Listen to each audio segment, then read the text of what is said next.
All right. Yeah, so this is weird, Jerry. It's been about what? Pretty much a year, 13 months? And I've seen you every day since. Yeah.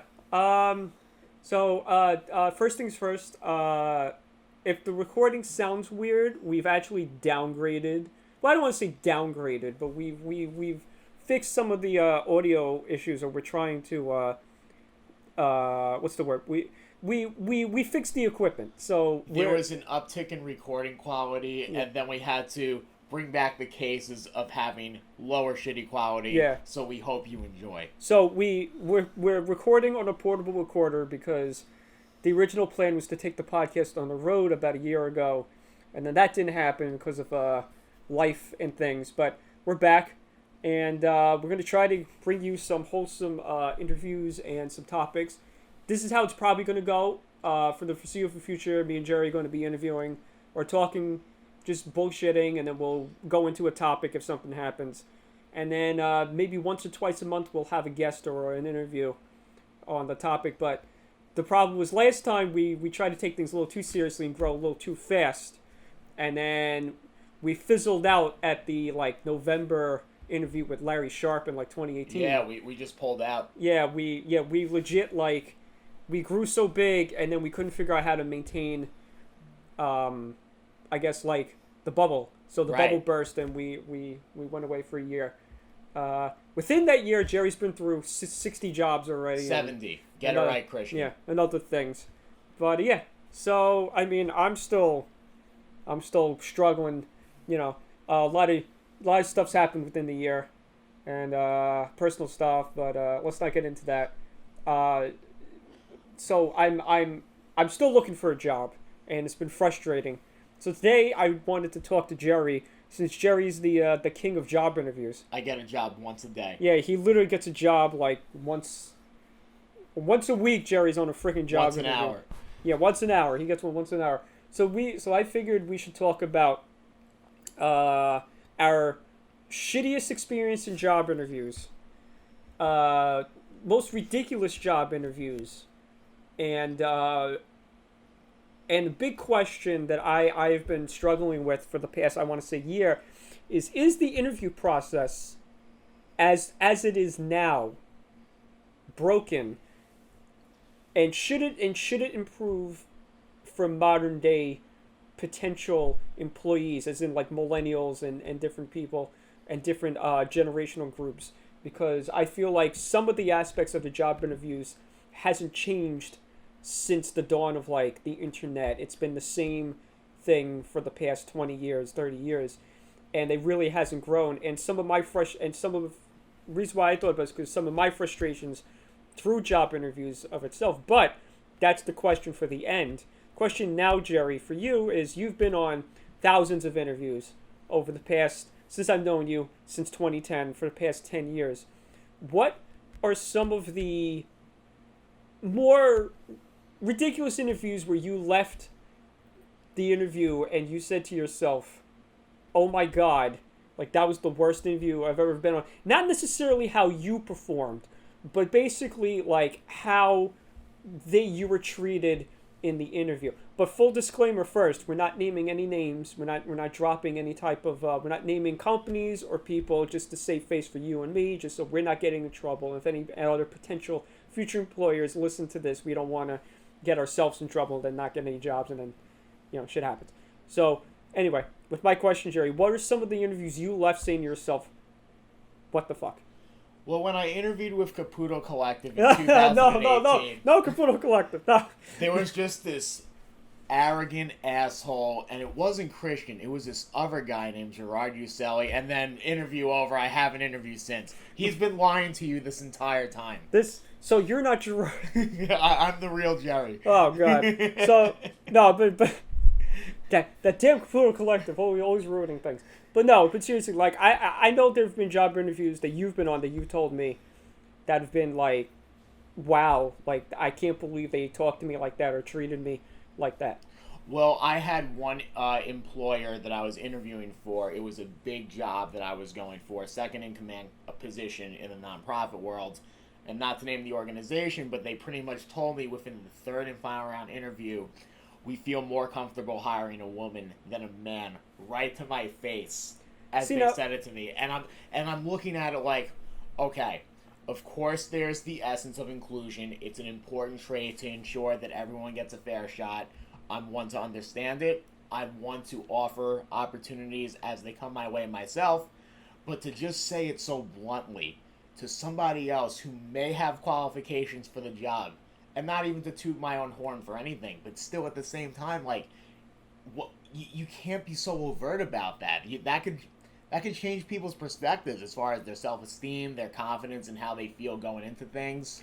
it really does. I mean, stuff like that. So like I've written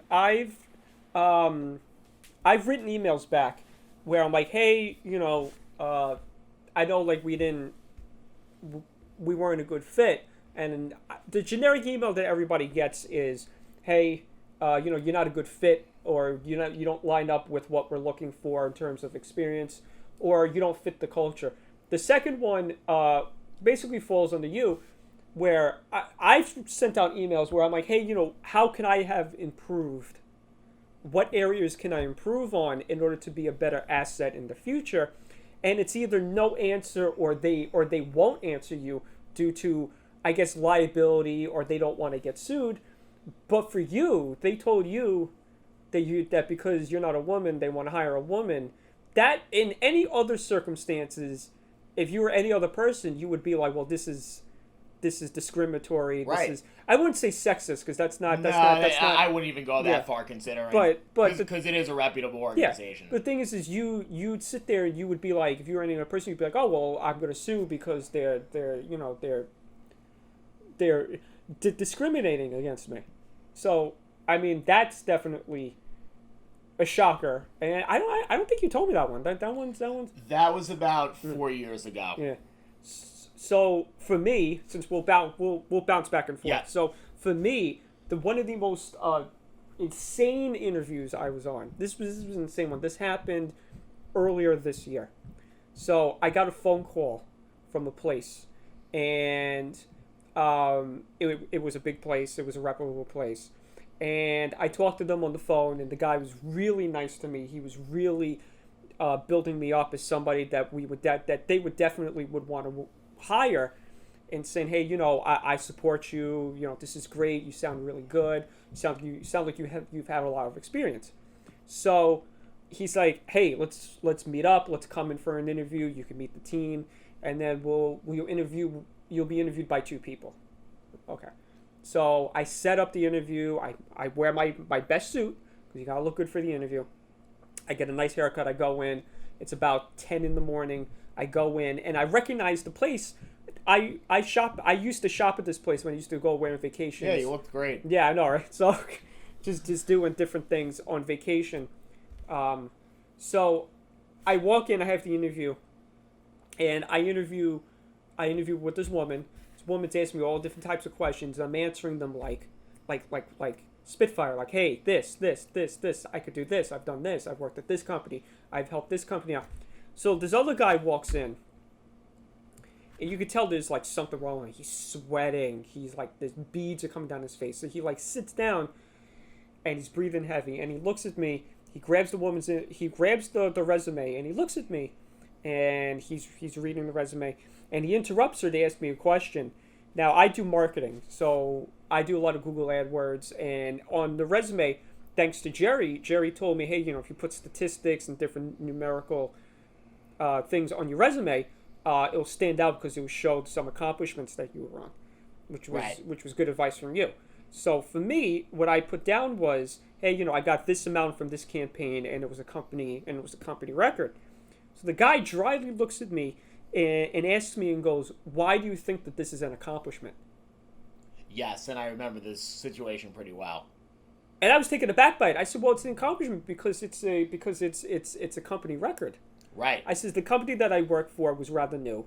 They just opened up a new department, which was the marketing department. They were going through growing pains.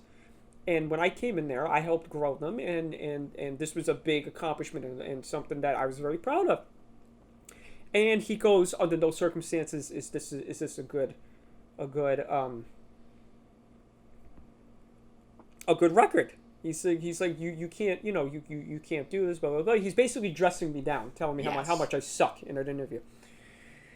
So that's it. The interview's over with. I'm pretty much shell shocked. I can't continue the interview because the guy now the guy basically told me. So they get up, they walk in the other room. Now this place has a thin wall, so I can hear him dressing down the guy that I talked to on the phone about why'd you bring this guy in?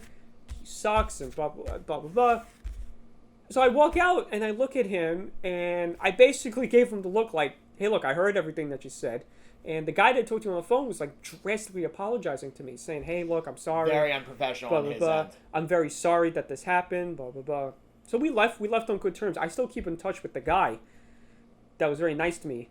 But Right. it just, I left there like thinking to myself, like, my God, like, how do you just assess something like that, knowing that the candidate is still there, and having the chance that candidate can easily just go back and downgrade that employer, just to show karma it's justice. Yeah. Like it could have easily went into that rotation, Yeah. but you being the bigger person, you didn't resort to that. Yeah, because I knew the battle was lost, and I said that I wasn't going to push anymore because, first of all, if somebody's treating you like that in the job interview, imagine if you got the job. Right. How much they'd be treating that you? narrates reflection right there. Yeah, so I wasn't going to I wasn't even going to give them an audience or anything. Yeah. This is an interesting one for me. Yeah. And there's some context to this one that you don't even know about. Okay. About 3 years ago, still within the unemployment trajectory of approaching 6 months. Which, by the way, is very rare for Gerry. Right. That is like 6 months for Gerry might as well be like 6 years because it's like that's like legit. Like I've never Gerry being unemployed is very Every day is a month. is very uncharacteristic of Gerry. Yeah. As I was going to this interview, the stars aligned for all the wrong reasons. Yeah. I was walking, and this is in Midtown, nevertheless. I walk into this building, or about to, there was a guy with a knife outside, and he actually almost stabbed me, and a police officer Oh my God. ended up tackling him. What? And then when I was walking in, I tried to be as polished and as like poker face as possible, knowing on the inside, I'm like, I might as well just cancel the interview because of what happened. And I go up there, I'm doing well within the first 45 minutes. But clearly you're shaking. Clearly shaking. Yeah, clearly shaking. Yeah. And then it was just a discussion because it was a more politically inclined organization I was interviewing for, and not even really asserting which side I was on. I just brought up a topic of some sort, and the person goes, well, I don't even know why it's even being debated nowadays. I don't agree with it. I'm like, then if you're going to reflect company culture for everyone that has to agree with you, how much more are you going to evolve as an organization?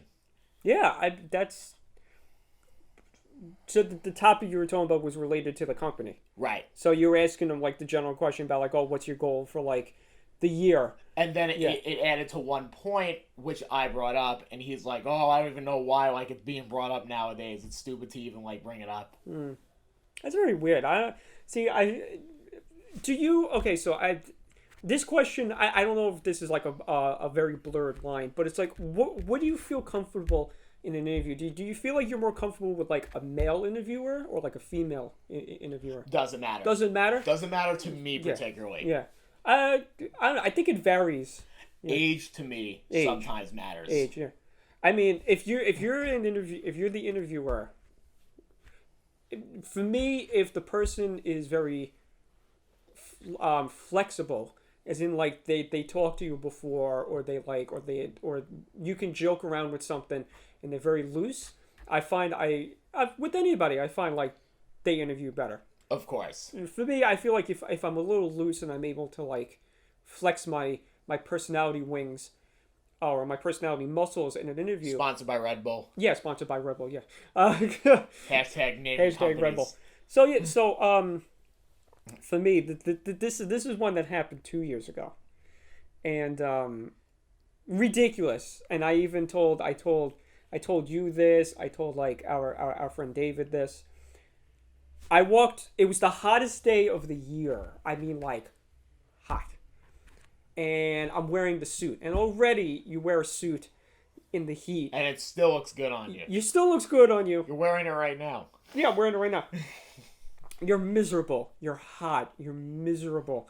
I walk into this building. The air conditioner hits me. As soon as the air conditioner hits me, I'm just like... So I think it was on like the 3rd or 4th floor. So I take the elevator. I'm not really a fan of elevators. But, you know, I don't feel like walking up the steps because I'm in the freaking heat. Right, of course. So I go in, and there's a door. It's a singular door. I knock on the door, and I peek in. And then I close the door, and I'm like, I don't know if this is the place.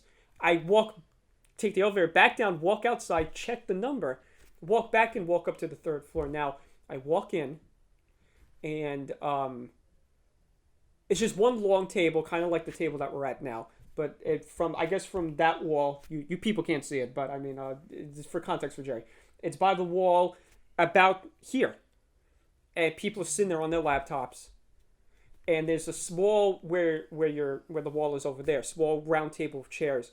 Everybody's sitting there, and I'm thinking this is the interview. So I sit down, and the guy's looking at me, shaking his head like, yes, this is real. You're in the real place, because I guess he knew it was ridiculous. Right. This woman now opens the door. I don't want to say kicks the door open, but, you know, just like those like, hey, walks in with her Starbucks macchiato, venti, whatever. I don't drink Starbucks. I don't know the lingo.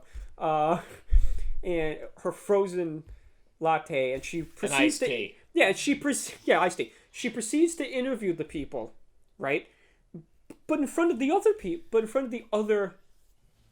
potential interviewers. Without it being a group. Yeah. So now I'm thinking to myself, okay, I'm going to listen in. And I'm going to think to myself, okay, I'm listening to the interview. She's going to practically ask me the same question. So maybe I'll get ahead and I'll be able to figure out how these other people are answering. And then I'll be able to adjust accordingly. So I get to the interview. At the end of the interview, she asks me, how many Instagram followers do you have? Now, this is the time that we were deep in the podcast. Right. So I was going by the podcast numbers. So I think we had about 200-300 followers on the Caputo Collective Instagram. And she's like, I don't think 200 followers constitutes as a job here. You need a lot more followers on Instagram in order to warrant a job here. So I got up and left, and I'm thinking about, what the hell does Instagram followers have to do with the job? Right. Well, what was the position you were going for? It was a social media manager or social media strategist. Well, I see both sides a little bit, but at the same time, it's like they have more resources than you. Yeah. Like, you're building things up from the grassroots. Parenthetically, I told David this, and David was like, my God. Wow. And then he said, well, now your assets are Instagram followers and followers. If you're a marketing guy, that's basically what your resume is. How many followers do you have? Because then you can switch over to that and get people to follow your company, which is kind of, I don't want to say underhanded, but like you're hiring people just to get more followers. It's more name of the game. Yeah. Now I want to bounce back to you real quick, but I know we said 3, but I do have one that is ridiculously funny. And I have one. Yeah. For the job that I do have, because there is a funny story attached to it. But parenthetically, that's my new word, parenthetically. So this is going to be, it's going to be 4 now, 4 jobs instead of 3, because I just remembered one. So in Brooklyn, there's those industrial buildings, right? Yeah. Okay. So this job I was going for was in those buildings. So I emailed them. I said, hey, do you have any parking? They're like, yeah, we have a parking lot. So I drive in because I don't want to take the bus. I drive in, I park, and I walk in, and you know how you have like the elevator for like the restaurant or something, or like the store that you're in. Right. Well, you had to go to like the industrial freighter elevator. Oh, wow. And I went to the industrial freighter elevator, and I think we were on like the 2nd, 3rd floor. So I go in, and it's all hallways. Huh. Okay. You know the story I'm talking about. It's all hallways. Okay, yes. It's all hallways. I know what you're talking about now. Now, I'm walking around. I can't find the place. I'm walking around, and it's empty. I mean, it basically looks like the room that was all white in Willy Wonka and the Chocolate Factory. Right. So I'm walking in and I'm creeped out at this point. And I laugh to myself and I say, "Hey, look, nobody's going to believe me." So I took my phone out to start recording me walking. Finally, I get back to the elevator. I turn my head. There's on paper, written on paper. It says auditions this way. I went, nope. Got in the elevator, got in my car, drove back home, and relayed the story to my mom, and then I called you. Well, that sounds like a movie you just auditioned for. Yeah, and me, I'm sitting there, I'm like, absolutely not. And I've seen enough horror movies to know that does not end well. Right, or if you just have to watch The Office. Yeah, well, there's that. So now, what's the funny story with your current? Okay, so this is how confidence can get you a long way in certain things, because the aftermath of this, if I was aware what happened, I would be like completely embarrassed, shell shocked. Yeah, shell shocked and embarrassed. Probably wouldn't even go to the interview. Okay. So I was trying to clean out my car the day before, and then afterwards I had a candy bar, which I didn't remember. There was some remnants of the chocolate on the seat. So, oh my god. Thankfully, fantastic, Gerry. I was wearing a darker color. Oh no. That didn't really showcase it. And then I walked in very confident, really wanted to get this job. Bring me my brown pants. Yes, pretty much. And then I was like crushing the interview. I was talking to 2 different people. I was answering the questions proficiently. I had no hesitation. I didn't have to really loop around as far as like how I could transpire something to be part of the job qualifications. The stars aligned for it in the right ways. Yeah. Then when I left, I felt great. I was walking to the ferry, got in my car with the chocolate on the seat again. On his butt. Yeah. And then when I take my pants off, I'm just like, how the hell did I get away with this? And I was like, oh, good. I was praying that whole night. I'm like, please don't let them notice like what the pants were. And when I sent the thank you letter, this is where God answered me. They got back to me within an hour. I'm like, man. Oh my god. And then they gave me a work assignment like it was just a traditional interview. But do they know that happened? They have no idea. That would be a funny story, like to tell them at like the exit, like when like if there was ever like an exit that you have to do or something, like the exit interview would be like, hey, look, by the way, like I pooped my pants that day. And not even explain details. Yeah, just be like, yeah, I pooped my pants. So I'm the shit. So the last interview happened recently, and this interview that I was on actually spawned the reason why I wanted to talk about this topic today.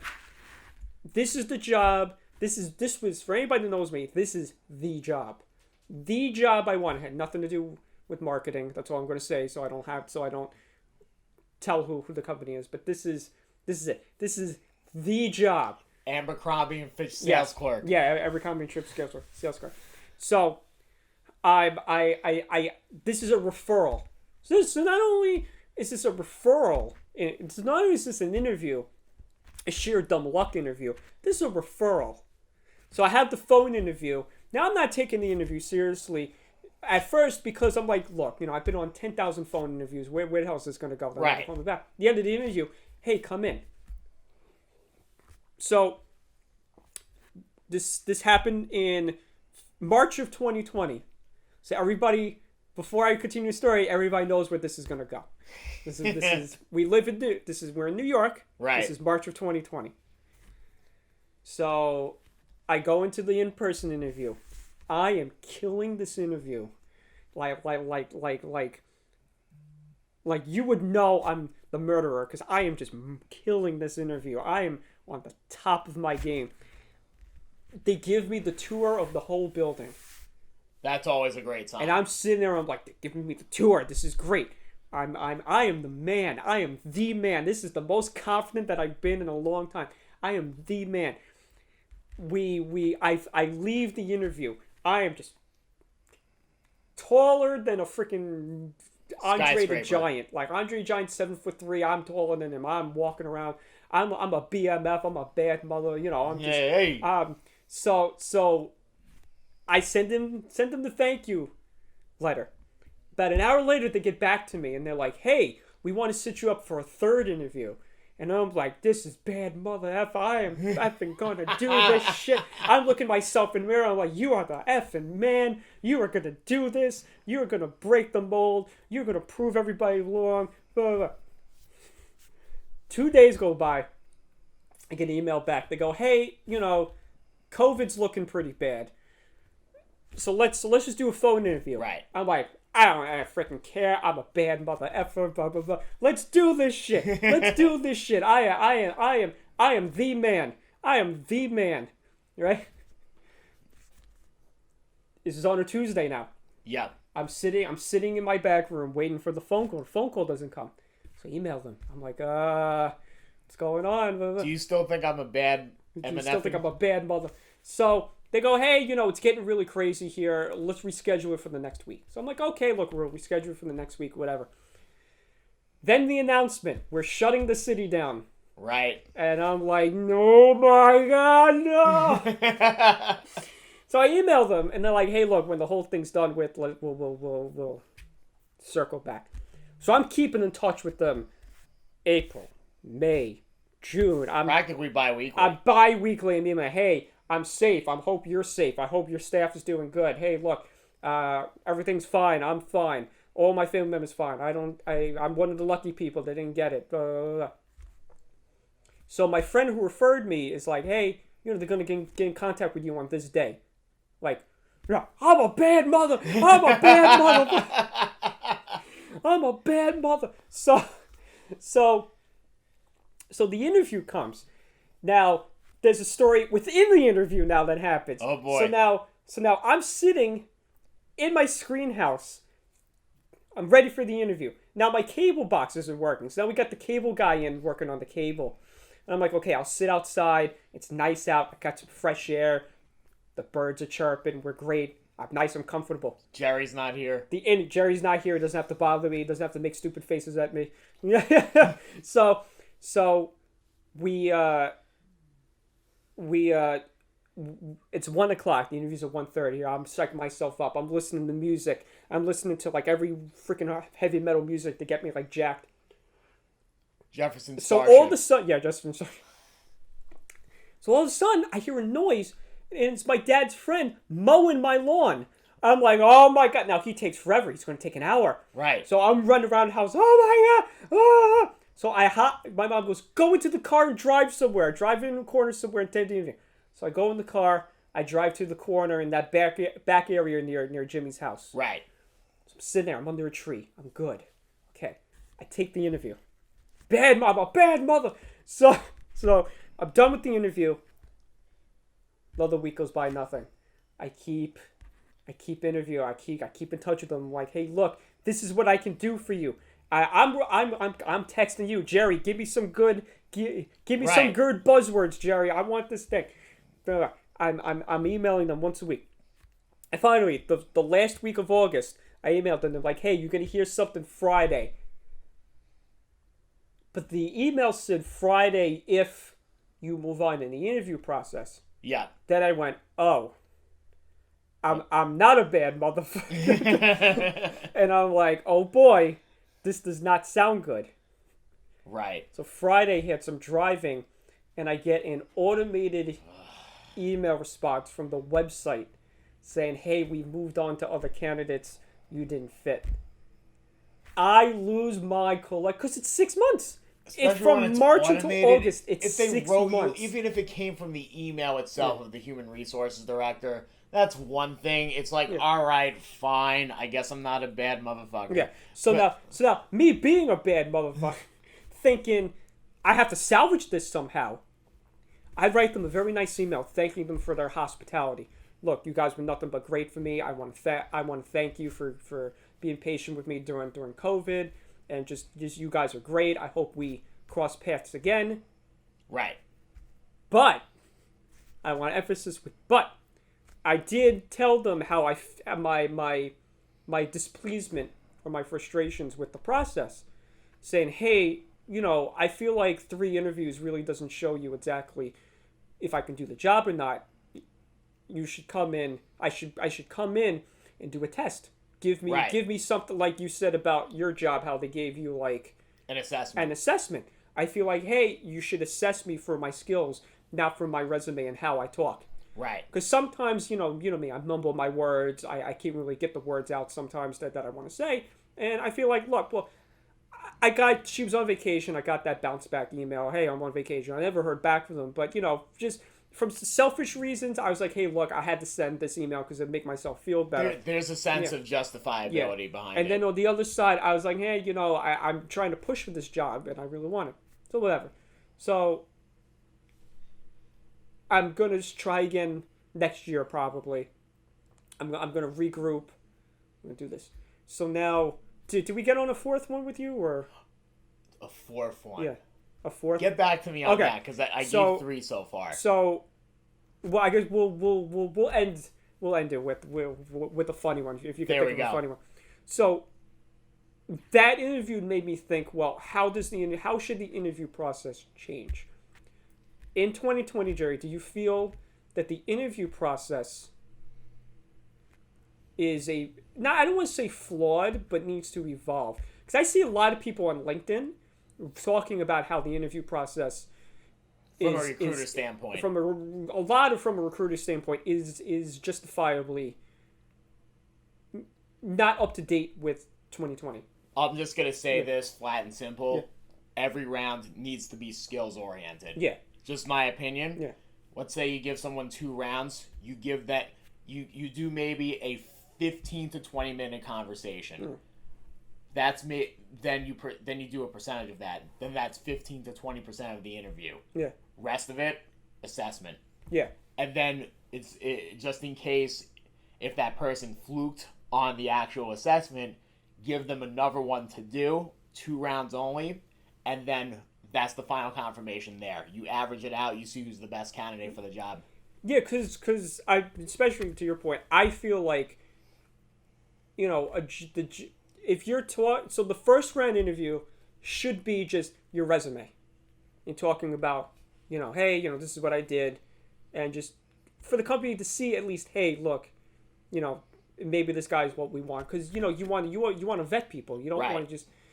But everything after the second interview should be like, as you said, skills based, assessment based.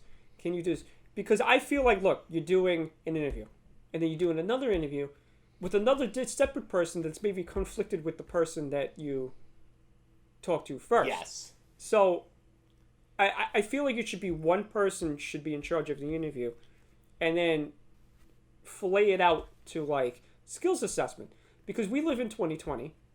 Millennials and the older generation, they live in I don't want to say tech-based world because everything's technological now, but a lot of people like us who are like content creators now, they work on YouTube and stuff, are very hands-on. They're very hands-on and they're not very... It's hard to be Instagram models like us. Yeah, well, it's hard to be, yeah. But I feel like it's you're very hands-on and very creative. And I feel like the interview process can be a little stifling sometimes because it's not a lot of jobs can show you your creativity. Right. One of the questions I get asked on Indeed a lot is what makes you stand out.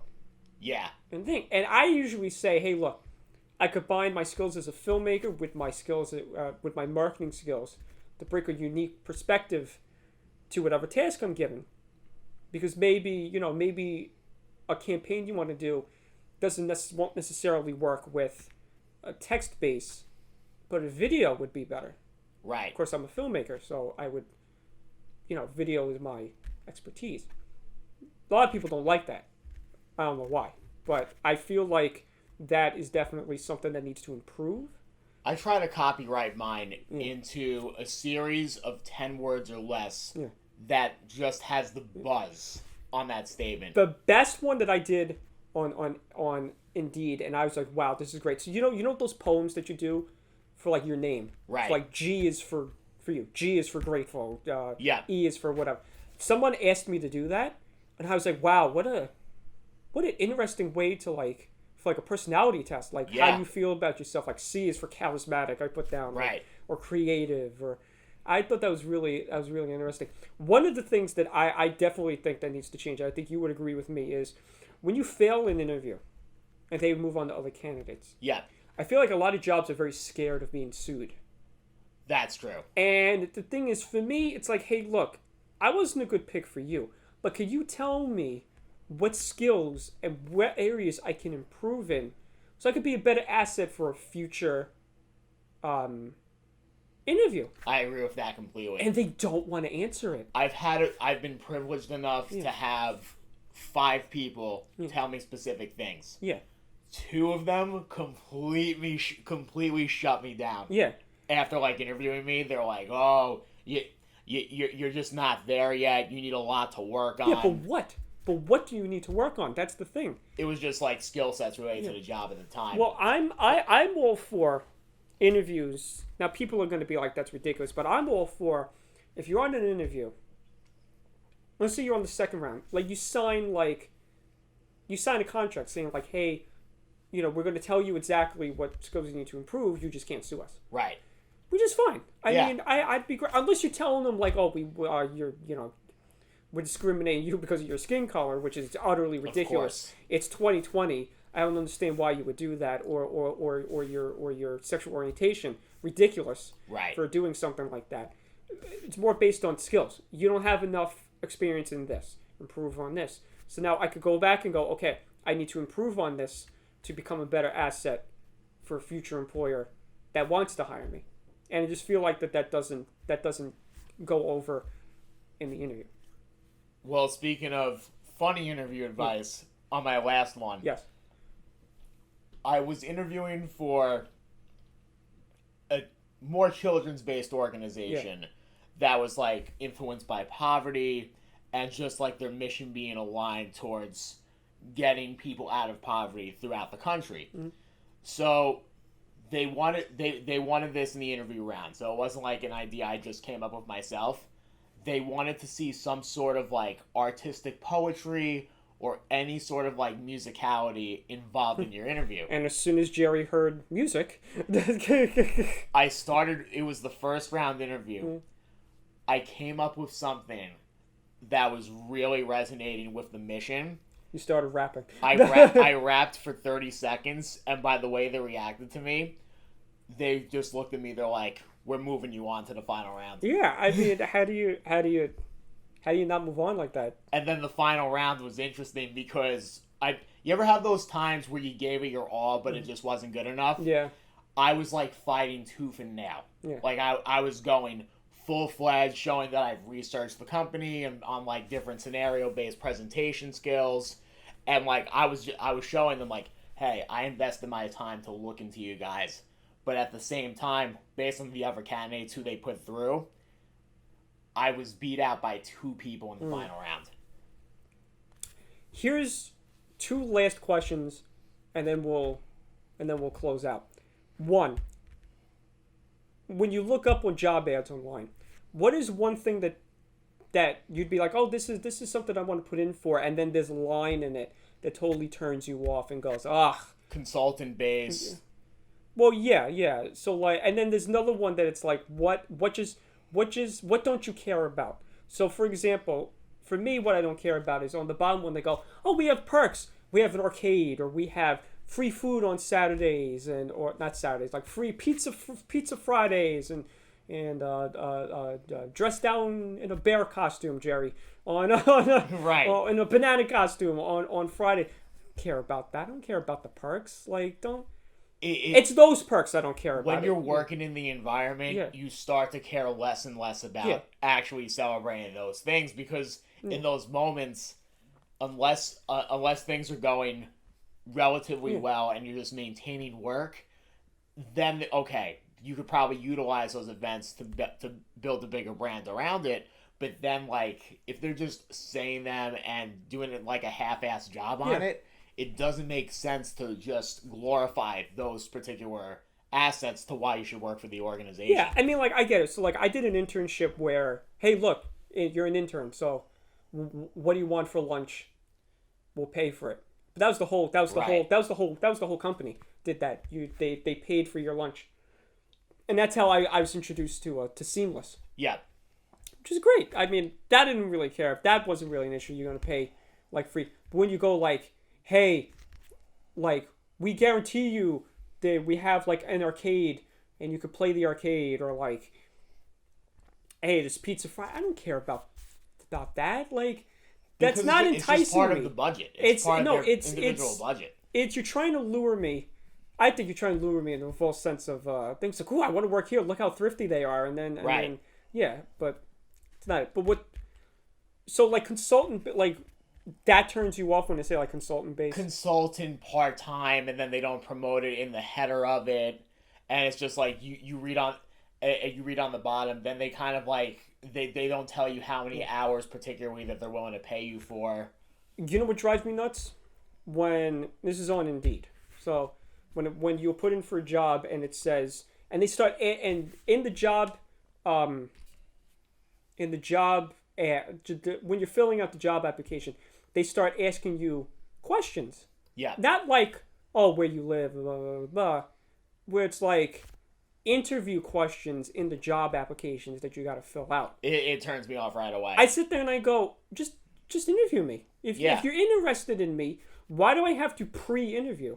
Like, just and plus, talk like, to me on the phone. it's very similar to online dating. You could just fabricate an answer like that, but you're not going to get the full fledged of the story when somebody's talking to you, especially when it's direct. Yeah, there's certain buzzwords like, well, you know, Right. it's stupid. It's stupid. It's ridiculous. But yeah, I mean, I had something else about a job ad that turns me off but I can't remember. I had it, but whatever. If you can't remember, it's not that important. We'll talk about it off air. So based on when this is streamed, for the first viewing, whether it's YouTube, Spotify, SoundCloud, so we're going to be back on Anchor. Pornhub. No. We're going to be back on Anchor, and it's going to be pushed out to all of the to iTunes.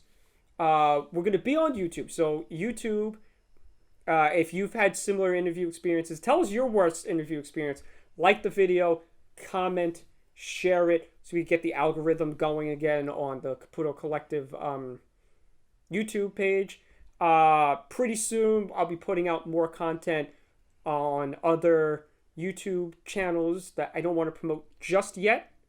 I think somewhere in here in the middle, I'm going to cut to a sponsor. Somewhere in the middle. It's not Dapiera, unfortunately.